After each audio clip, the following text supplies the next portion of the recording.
In today's tutorial, we're going to be creating a real plexus effect. Most of the tutorials on YouTube are actually fake plexus tutorials, which means they resemble a plexus but isn't actual plexus animations. First off, I'll try to differentiate the differences between a fake plexus and a real plexus, and then we'll go through a bit of the theory that we're going to be using while creating the animation, after which we'll actually step by step create the animation in geometry nodes. I'll do my best to explain every single step and why we're doing what we're doing, so this video will be a bit longer than usual. However, the techniques that will be used in this video are very powerful and can be used in many other animations and will be really helpful to you as well. So with that, let's begin the difference between a fake plexus versus a real plexus. Essentially, in a fake plexus, there are points and there are lines touching the points, as you can see in this particular animation. And even though they're moving around, the connections never actually change. That means they remain connected to the same points at any point of time in the animation. Even in this particular animation, even though they are changing over time, they're not actually changing based on the distance between the different points. And that is what makes it a real plexus animation, which is the points have to change their connections based on the actual distance between 2 points. If 2 points come within a certain distance of each other, they should be connected via a line. And if the points grow further apart, the line should disappear. And with that knowledge, you can differentiate between real plexus animations and fake plexus animations. And in today's video, we'll be learning how to create the real version. With that, let's actually begin the working of the tutorial. So in our default scene, we're going to be using geometry nodes. So we'll bring our cursor to the junction of these two windows, click and drag up to create a new window, and then change it from the 3D viewport to the geometry node editor. Then we'll press plus to create a new geometry node tree and select the group input and press X to delete it. Now we'll press Shift A and search for a cube and plug the mesh into the group output, and we'll increase the size to about 10 units on all of the axes. Next up, I want to actually convert this into a volume, so I'll press Shift A and search for a mesh to volume node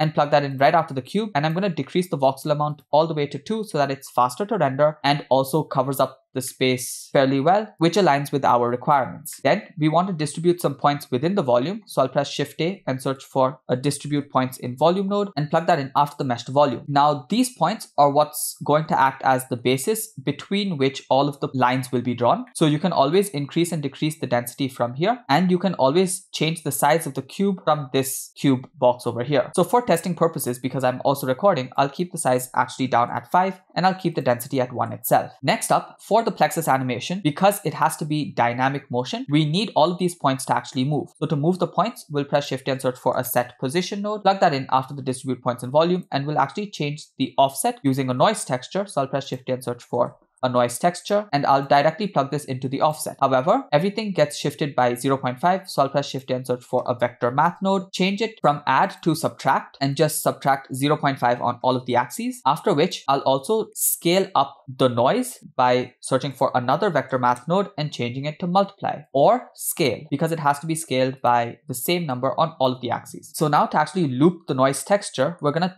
change this from 3D to 4D, and we'll use the same method that we've used in multiple videos before. So I'll press Shift D on the noise texture, bring it down here, then press Shift A and search for a mix color node, plug that in between the noise texture and the subtract, connect the color from the second noise texture into the second slot, and then decrease the factor all the way to 0. I'll increase the timeline by a little bit, go back to frame 0, and then hover over the first W and tap I, hover over the factor and tap I. And for the second W, I'll change it to something like minus 0.5 and then press I. Then I'll go to frame 150, which will be our last frame, and then change this W to the positive of this. So 0.5 and then press I. Change the factor all the way to 1, press I, and then change this W to 0 and then press I. Then shift select all 3 of the nodes, come down to the timeline, press T, linear. I'll also change the end to 150 so that we can actually watch the animation loop. Now I'm not going to require the timeline, so I'll bring it back down for now. And if I actually press play and watch the animation, this is how the points are moving. Now they're moving really, really low or really, really small. So what I'm going to do is increase the scale to something really high, maybe go with 10, and then play the animation. And now you can see how the points are moving all around the place, which is really nice. It'll help out with the plexus animation. Of course, based on your animation, you can always play around with the W values and the scale value to get different variations. Now we can start off with the next part of the animation, which is actually creating the connections. Before we get to that, I'll go through a little bit of the theory behind the connections. So for the theory, I'll just come out to the side and we'll take a look at the possible connections that that there are. If we have some number of points, each point has to be connected to every other point, or at least tested with every other point, and then the connections have to be determined. So we have to find out how many connections have to be tested at least. Essentially, that means each point has their own index, point number 0, 1, 2, 3, 4, and 5, and each index has to be checked with every other index, which means we need to check 4.0, 1, 2, 3, 4, 5. We have to check the indices of points 0, 1, 2, 3, 4, 5. So if we actually form a grid, or essentially a table, this particular cell will be a comparison between 0, 0. This particular cell will be a comparison between 0 and 1. This particular cell will be 0, 2, and so on. This particular cell will be 1, 0, 1, 1, 1, 2, 1, 3, and so on. 2, 0, 2, 1, 2, 2, 3, 0, 3, 1, and so on. 4, 0, 4, 1, and 5, 0, 5, 1, and so on. So that means the total number of comparisons that have to be made is always going to be equal to the number of cells in this box or this table. So clearly the number of cells in this particular table is always going to be the total number of rows into the total number of columns, which is going to be the same number into the same number, which means if we have a total of 6 rows, we will always have 6 columns, which means the total number of cells is always going to be 6 into 6, which is going to be 6 squared. That means if we have n rows, we will always get n squared number of connections. Now, this is one way of visualizing it, but based on which area of math you come from. So suppose you come from a sets background, you know that if you have a set with n different entries, the total number of pairs of points that you can make will always be n squared, and so on and so forth. But so essentially the main takeaway is that you will require n squared number of comparisons. So how do we actually go about those comparisons? Essentially, from coding backgrounds, you would have used a nested for loop or a nested loop in general, but of course we cannot do that in Blender. So we just have to go through n squared different combinations, which means we have to check for 0, 0, 0, 1, 0, 2, and so on and so forth. And we have to figure out how we can possibly do that. Now, we've used certain nodes multiple times before in geometry nodes, which is the index node, which we've used in various videos before. You should definitely check those out. But I've always stated that if we want the position for every index, we use the index node, which means the index node is going to iterate through every single index for every single point. So we require some type of geometry that has that many points present in it so that we can iterate through every single one of the connections. And for that, we can create that many connections first, after which we can delete the connections that we don't require. So first we have to create n squared number of connections. So let's start off by doing that. Bring our geometry nodes window back and figure out how we can find out the number of points that are currently present, because we know if there are n points, we require n squared connections. So let's start doing that. The first thing is to find the number of points. We can use a domain size node, which we've used in previous videos as well. So again, if you're watching every single video, you're at a huge advantage. The domain size is going to give us the point count of any single mesh, but we don't have a mesh, we have a bunch of points. So that's why we have to change this from mesh to point cloud, and we automatically get the point count. Now, as we said, we require n squared connections, and this is giving us n.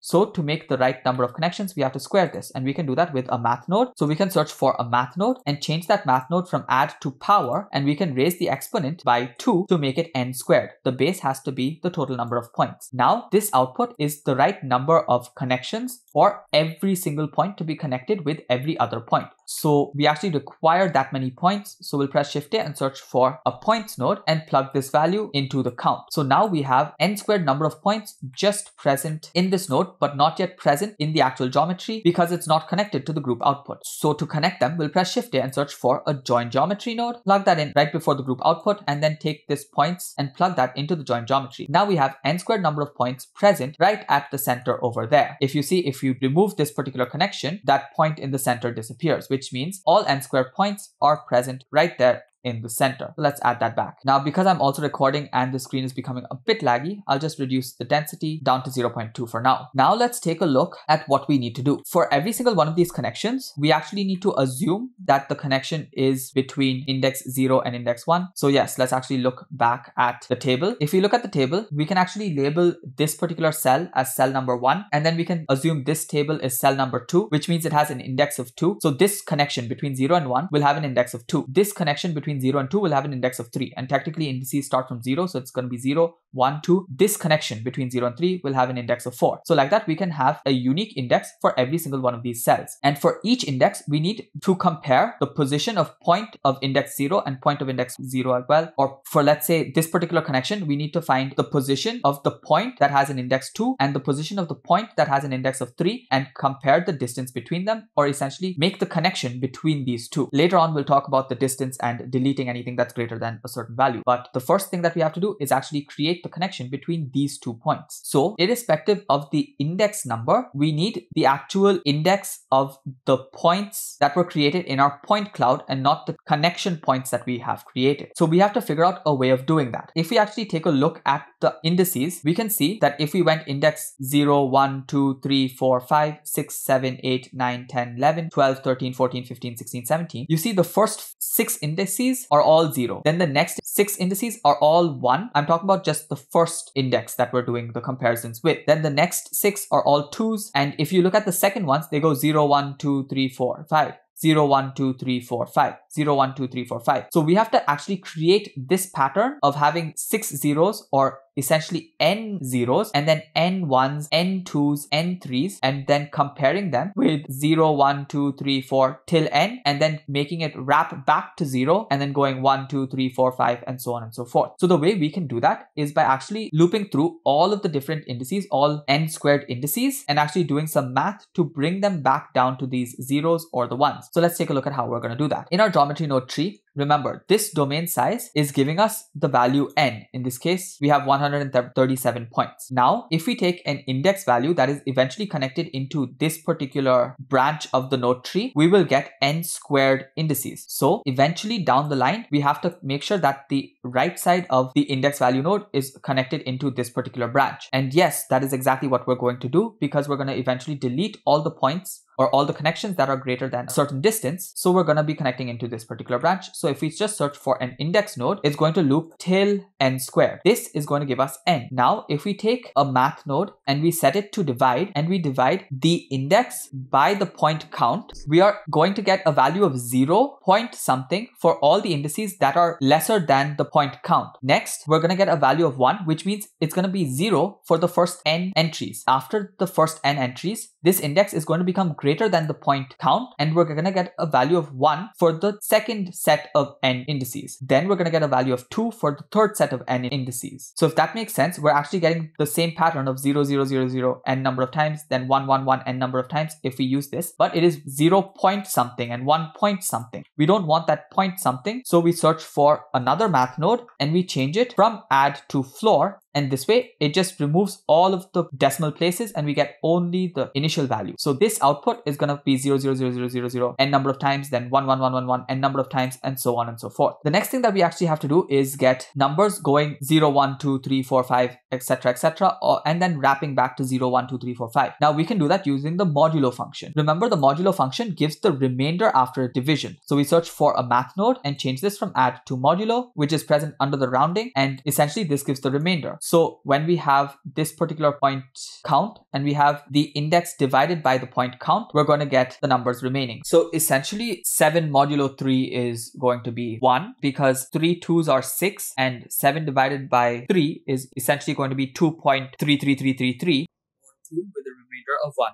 Modulo just gives out the remainder, which is exactly what we want. When the index is 0, 0 divided by domain size is going to be 0. Now when the index is 1, 1 divided by n is obviously going to be 0 point something, or it's going to be 0 with a remainder of 1. So that remainder 1 is exactly what we need. When it's 2, it's going to have a remainder of 2. And then when we get to n, the value is going to be 1 with a remainder of 0. So it wraps back to 0. And then when it is n plus 1, when we have an index of n plus 1, we're going to get a value of 1 point something, which is essentially 1 with a remainder of 1. So that's exactly what we want. We get 1 again. So it goes 0, 1, 2, 3, 4 till n, and then it goes back to 0, 1, 2, 3, 4 till n. So that's what the modulo function is giving. Now that we have these, we can actually use those to find the position of these points that we've created over here. So instead of continuously dragging from this set position multiple different branches, what we can do is, with the node wrangler switched on, press shift, right click and drag to create a new node over here. And now we can just plug from this particular node whatever we want. want. And if we need to add in anything before this, we can just add in a single node later on. So what do we actually need to add? Let's think about that. We want the position of whatever value is there in this index, and we want to compare it with the position of the value in this index. So we have to actually find those positions. To do that, we can search for a sample index node, and for this geometry we have to plug in this particular geometry because we want the original points. Now what do we want to sample? We want to sample the position. Now the position is a vector value, so we have to change from float to vector. For the value, we press Shift A and search for a position node, and we plug the position into the value. Now for the index, we're gonna first use these indices, and the other index has to be from this value. So we have to just duplicate these nodes, so press Shift D and then plug this point back into the geometry, and for the index, use this particular point. So now we have the index of 0 0 0 0 0 0 and then 1 1 1 1 1 1 1 2 2 2 2 2 2 2 over here, and we have an index of 0 1 2 0 1 2 0 0 1 2 3 till end, 0 1 2 3 till end, and so on over here. Now we can simply compare these two. So to compare them, we can press Shift A and search for a vector math node and change this from add to distance, and that way we get the distance between the two different points. Now we can press Shift A and search for a compare node, and we can compare if this distance is greater than some particular threshold, and in that case we're going to delete that particular connection. So let's for now just keep it at a dummy value of 1. We'll change this later on. Next, before we actually move on with this, I want to play around with the original connection points that we created. Remember, these points are the connections. How do we actually create a connection? On these points we need to instance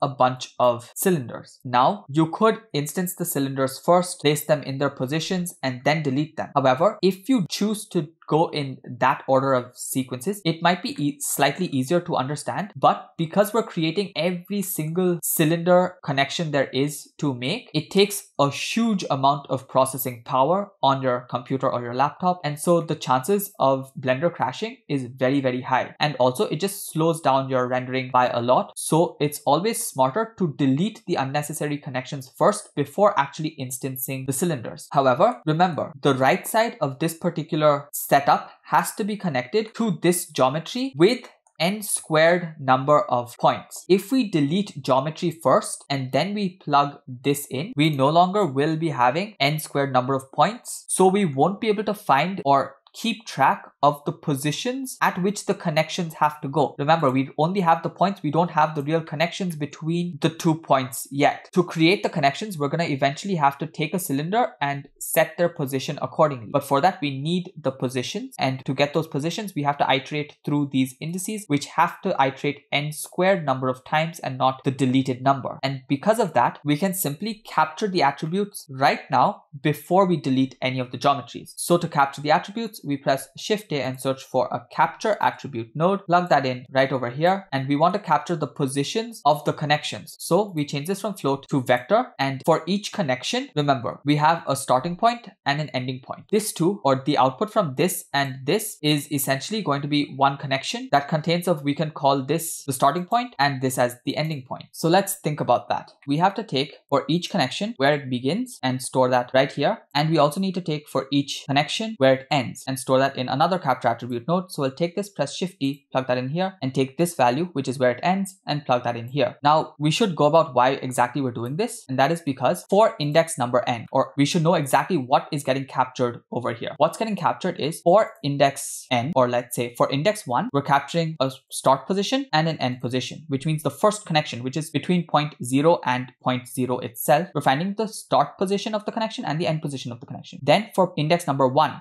which is the second connection technically, it has to go between point 0 and point 1. So it's storing the position of 0 and it's storing the position of 1 at index 1 itself. So for the first index, it's storing 2 position values. Then for the second index, it's going to store 2 position values. For the third index, it's also going to store 2 position values. That is essentially what we're creating with these two capture attribute nodes. If we try to use these positions after we've deleted the geometry, there would no longer be n number of pairs of positions that we can get. We can get only the deleted number of positions, but we don't want the deleted number of positions because we need all of the different connections. So that's why we have to capture the attribute nodes right here itself. Again, for clarity, for every single index, we are capturing the start position and the end position using these two nodes. Now we can actually delete the geometry if it is greater than this threshold, which means we can delete the connections before we actually create the connections itself so that it's easier on our laptops. Remember, you could technically do this later on, but of course, we want to make this in the most efficient manner possible. So let's press Shift A and search for a delete geometry node, plug that in after the capture attribute, and we're just going to plug this greater than result into the selection. However, again, if you look at the table that we've created over here, you'll realize that there are multiple connections that we also should be deleting irrespective of anything. Firstly, all of the connections between the same points. So 0, 0 does obviously not require a connection because it's the same point. Similarly, 1, 1, 2, 2, 3, 3, 4, 4, and 5, 5, they do not require connections. The next thing is if we have a connection between 1 and 2, if you go to the second connection test, you also have a connection between 2 and 1, which is the same connection, which means this line over here as well as this line going back like that. It's the same line, so we do not require two cylinders present. So we can delete that as well. So the easiest way to delete that is by just removing all of the connections where the first index is greater than the second index, or you could do the first index is smaller than the second index. As long as you're doing any one of them, you will reduce the actual number of connections by half by removing all of these duplicate connections. So let's see how we can do that. In our node tree, we have this greater than value, but we'll also press Shift A and search for a less than or another compare node, and this time we'll change it to either greater than equal to or less than or equal to. They both are fine. So in this case, I'll just use less than or equal to. Remember, we're using or equal to because if the indices are the same, we don't want that connection, so we're going to delete it. And now this is the index values. So the index values are actually coming all the way from this particular node and this particular node. Remember, this is giving index 0, 0, 0, 0, 0. This is giving index 0, 1, 2, 3, 0, 1, 2, 3, 0, 1, 2, 3. So this one goes into the first socket of the less than node. This one can go into the second socket of the less than or equal to node. And now we need this and this to get deleted. So to check if either one of the conditions are true, the point should get deleted or the connection should get deleted. So to check if either one of them are true, we search for an OR, which is a Boolean math operation. So we search for a Boolean math node, change this from AND to OR, and then plug this in here and this in here. And now we can plug this into the actual selection. Now, if we actually think about it, we created all of the possible connections in this particular node, and then we've deleted all of the connections that we don't want. Now we actually have to take these connections and make the connections between the points. So to do that, we'll press Shift A and search for an instance on points node and plug that right after the delete geometry and actually instance a curve line. Let's search for a curve line node and plug this curve into the instance. Now we have the correct number of curves present right at the center, but we want each of these connections to actually go to the respective connections that we found out over here. So that means we want them to move to the indices that they were actually compared with for them to have actually been created. For that, we need these positions. But remember, because we've deleted the geometry, we can no longer use these positions directly because the index values have changed. And that's why we use the values that we have captured over here. So we press Shift A and search for a set position node, plug that in after the instance on points, and take these, just move them to the side so that we have even more space to work with. And let's actually find out how we're going to set the position. We want to set the position of all of the bases of the curves or the connections to all of the base comparisons that were made. And we want to take the tops or the tips of each curve and connect them to the value that they were compared to. So that means we actually need two set position nodes, one for all of the bases and one for all of the tips. Now we can press Shift D and duplicate that to create another set position node, and we can connect the positions to the appropriate capture attribute nodes over here. So again, it actually doesn't matter whether you use this first one into the first set position or the second one into the second set position, and whether the base goes to this one or the tip goes to this one, because as long as it is the same for every single point, which is exactly what it's going to be, because we don't have control over individual points, each index is going to follow the same pattern for the entire node tree. So as long as we're doing that, if we connect the base to the test point and the tip to the tested point, or we do it the other way around, the connection will look the same, because it's either taking the point or it's taking the line and connecting it like this, or it's taking the curve and connecting it in this direction, which essentially leads to the exact same thing. So it does not matter. So it's fine. So let's just go ahead and plug the captured attribute from this node into the position of this set position. And let's take this captured attribute and plug that into this position. Now we don't see any motion because again, there's two problems that are occurring. The first thing is that once we convert these lines into instances by putting them as an instance into the instance on points, we don't have control over the base and the tip anymore. So that's why the entire instance is directly moving to this particular set position. Similarly, when we use this set position, the entire instance is now shifting into this particular set position, and it's doing that for every single single one of the points. The first thing that we need to do is be able to control the base and the tip separately. To do that, we have to realize the instances. We search for a realize instances node and plug that in. Now we need to actually set the position for the bases over here and for the tips over here. To do that, we know that there's a tip selection node which we've used in various other tutorials, which is called the curve tip node, and we can plug that into the selection. And for the actual base, we want the selection that is not the tip. For that, again, we can just use a Boolean math and change this type from and to not, and it'll invert the selection. So we take this tip selection and we say whatever is not the tip, which means the base, and we plug that into the selection. So that way we get the points exactly how they should be. If there is a point with a distance lesser than the number given, a connection is made. Now we can go all the way back to our greater than node and actually play around with this number. And if we keep increasing it, the number of lines formed also start increasing. If we decrease it, the number of points start decreasing. So we can actually increase this to a huge number and almost all the points will be created, which creates this really dense network-like look, which also looks amazing, and you can use it in your renders. But for plexus style animations, we don't want a connection between every single point. We just want a few points, so we keep it fairly low. Of course, you can go this high, but I'll go with maybe a value of 3 for now. Next up, if you actually switch off overlays by pressing this button, they just disappear. We don't want that, so we actually have to instance some mesh onto these curves, or we have to convert the curve into a real mesh. So I'll press Shift A and search for a curve to mesh node, plug that in after this set position, and for the profile curve, press Shift A and search for a curve circle, and I'll just reduce the resolution down to 5 because they're going to be really thin and we don't need a great resolution, and I'll decrease the radius to 0.001 because I want these lines to remain really thin. Now we plug that into the profile curve, and now if we switch off overlays, we can actually see the lines, which is amazing. Now if you actually play the animation, you can actually see how dynamically when the points shift around, connections are removed and connections are made. So for example, if we take a look at these 2 points, this point over here and this point over here, there's no connection between them because they're too far away. As they move together, a connection is made, and now that connection remains until they move apart too far again. So essentially you can keep seeing that connections are being made and connections are being destroyed as well, which is a true plexus animation, and you've just created this yourself. However, there are a few things left to do. The first thing being, right now these points are also just points and not meshes, which means if you actually render this, you won't see anything over here. If you're in Eevee, if you're in Cycles, you will be able to see a nice point, but not in Eevee. So for Eevee, we press Shift and search for an instance on points node. Remember, this line over here was the original point, so we can plug this into this particular line, and we can instance an icosphere. So search for an icosphere, and then just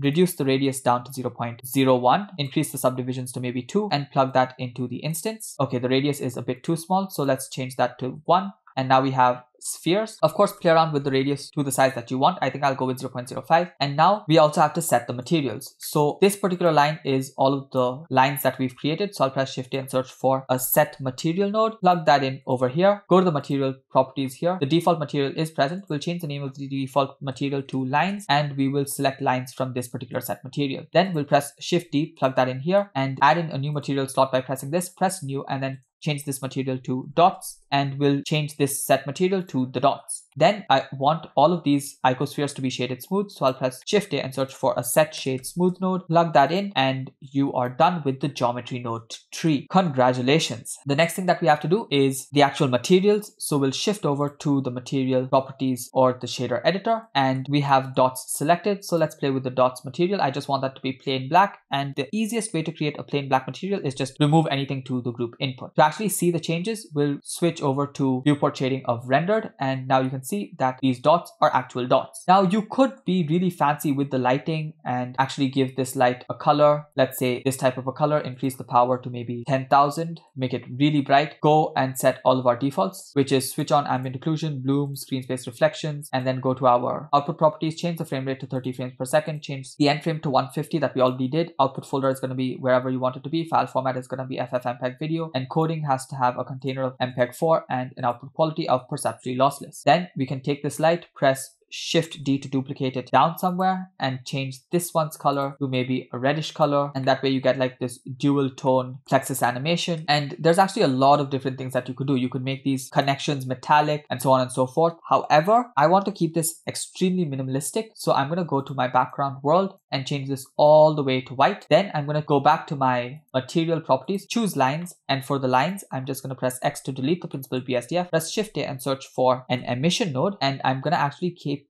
the emission at a very dark color, but keep this all the way to maybe a bluish color, plug that into the surface, and that seems all right. However, I feel like these lines are a bit too thin, so I'll go back to my geometry node editor, go to my curve to mesh node, and just increase the radius to maybe 0.005. That's maybe a bit too fat, but it's all right because I'll be using some depth of field. So for my final render, I can always increase my density of the points. So let's go back to my distribute points and volume, increase the density to maybe 1. And remember, when you're doing these, please save the file. I haven't saved it, but please save the file so that in case you accidentally go too high, your laptop does not instantly crash. Because I've increased the density this much, I think I can go to my greater than node and reduce this value down, maybe go to 1.5. And yeah, that seems like a better distribution. Next up, I actually want this background white to be a real white. So I'll go to my render properties, go down to color management and change this view transform from filmic to standard. And now it's an actual white. Next, I'll place my camera. So I'll just go to an arbitrary look, zoom in quite a bit, and then press Ctrl-Alt-0 to snap camera to view. Then I'll select my camera from the outliner, go to my camera properties, change the focal length down to maybe 18. And that way, even if you zoom in, so let's actually zoom in a little bit more by changing my axis from global to local and then pressing GZ. Remember, my camera is selected. So if I press GZ, it'll move inward like that. And even though you're completely inside the cube, due to the fisheye effect, the edges get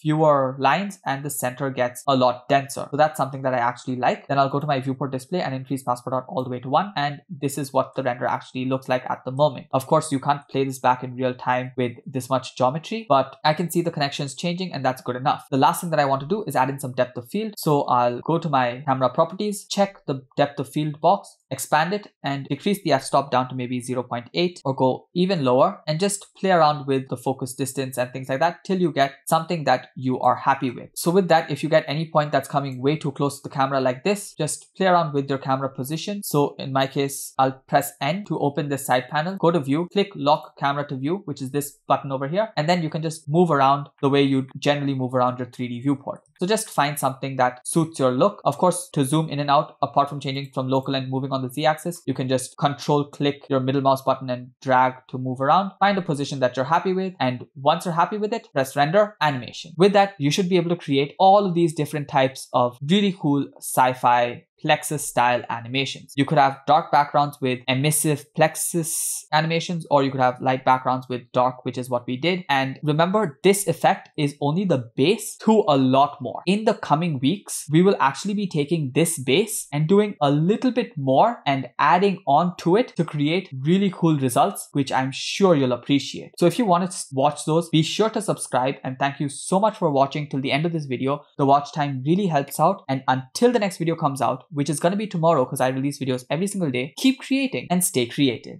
This video was heavily inspired by Entagma's video, which I will be linking right now, as well as in my description, because credit where credit is due. It is the only video on YouTube that I found which actually explains how to create a real plexus using Blender. And I think it is a wonderful tutorial that you should check out too. However, I personally think that considering that it's a slightly more complex tutorial, there are many ways in which each step can be explained. And so having variations of different teachers explaining this animation will genuinely help YouTube quite a bit. So that's why I'll be creating this tutorial today, and I really hope you learned something useful from it.